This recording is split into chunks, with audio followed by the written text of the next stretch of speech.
welcome to the Red Bear Farm. This is Natasha and I want to talk to you today about harvesting some of the things. As you guys can see, we have this beautiful dill that's about a month and a half, maybe 2 months old already.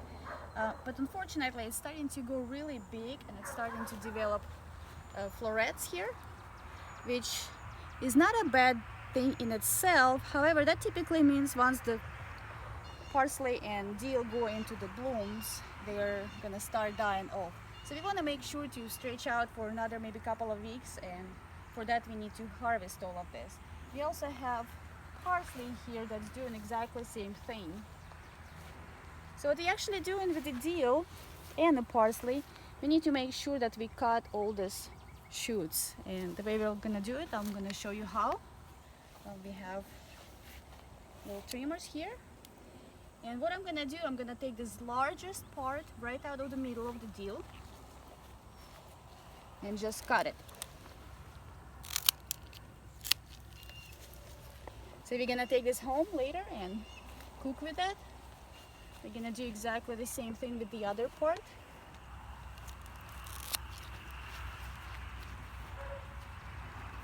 And we cut everything that has flowers starting on that. We're gonna leave thinner parts so they can develop and grow more for us. This can actually be preserved very easily, or we can even eat it immediately.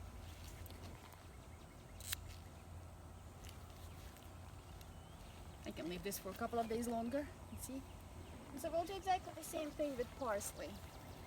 Once this starts going into the shoots like this and into the flowers, that means it's pretty close to be done with its life cycle.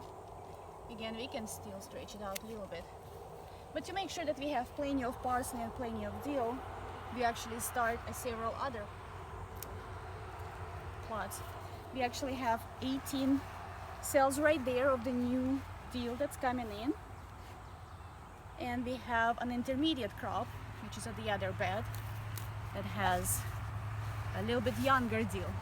Right here is our intermediate dill. This is only a couple of weeks old. So once this dill grows and develops big enough for us not to feel too bad and too sorry for it, to start cutting and start using it, we'll be able to use up all the other ones, and this one will be ready to harvest.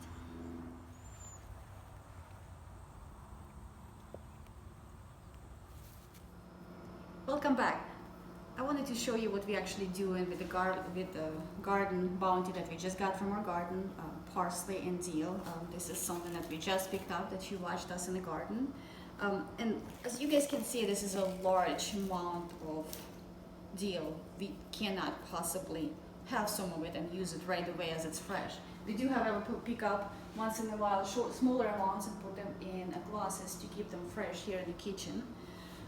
But the easiest way to preserve, and probably most useful for everybody's kitchen, is preserve these herbs in a little bit of olive oil. We're not going to put dill or parsley inside of the olive oil because as beautiful it is and as healthy and tasty it is right away to consume, usually when left alone for a long time it starts molding and it could become a health hazard. So what we're going to do, we're actually going to freeze it, and I'll show you what we'll do. Well, I've picked up some of the leaves. I'm going to collect all of them together so the thicker parts of the dill are on one side, and we'll just simply dispose of them. And we'll cut the rest of it pretty small chunks, but not too small. And we want to be able to have smaller and larger pieces of it all together.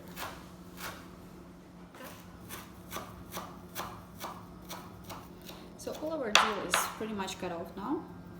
And what we'll do is, I have two different ice trays that we typically use.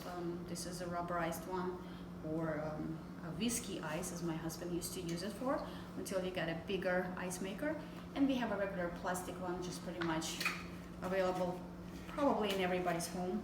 And what we'll do is we'll take a handful of dill and put it on the bottom. I'm gonna use these bigger ones just to be able to show it a little bit easier. And once they are completely filled up, We do a very simple things. We'll just fill them up with olive oil.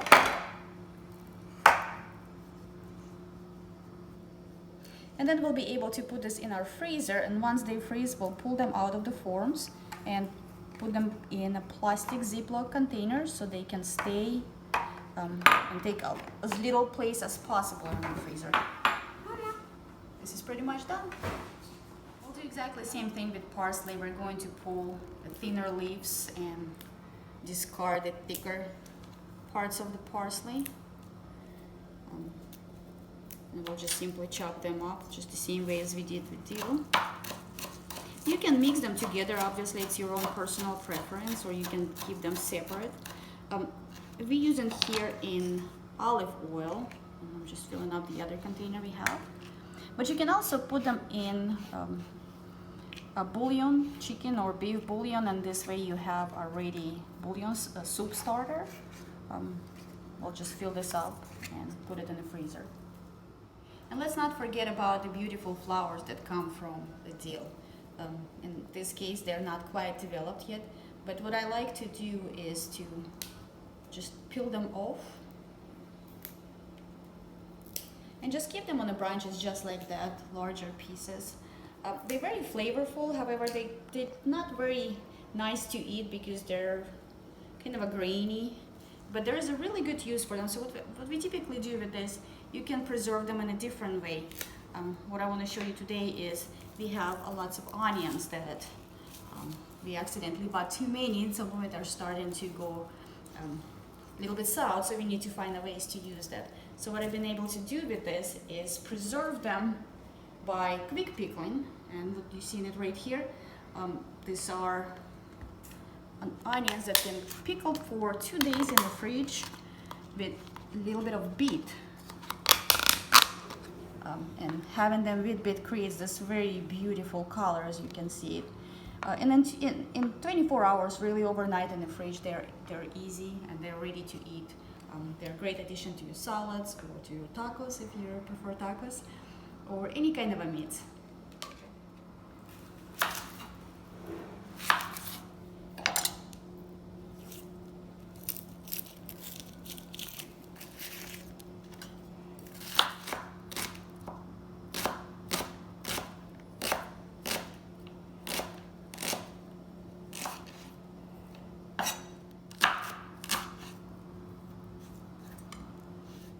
So we have some of the onions that I just chopped up here, and what I'm gonna do, I'm gonna make sure that they all separated into individual little strips by just pretty much just kind of working them in. We have two different colors here, as you can see. One is a shallot, one is a regular white onion. And pretty much going to fill out this whole container all the way up.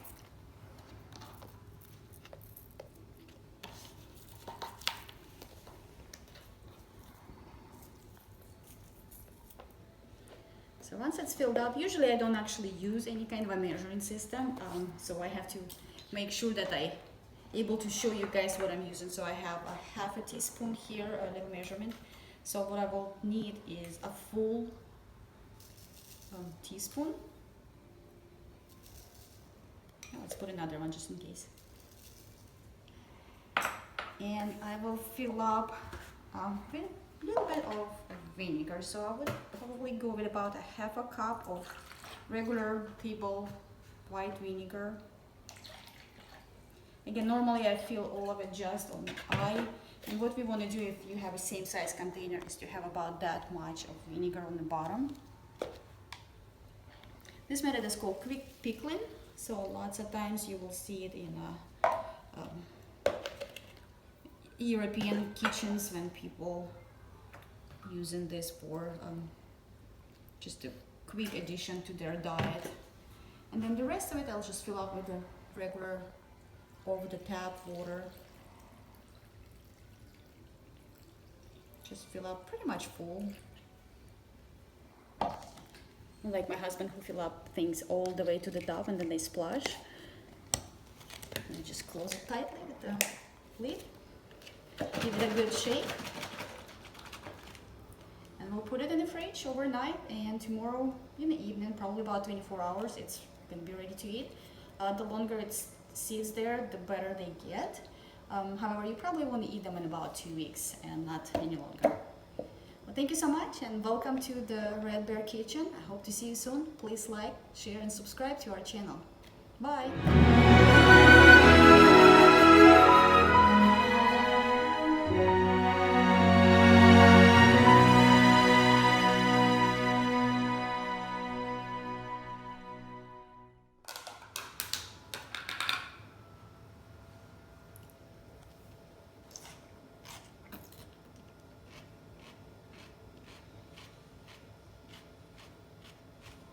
Honey.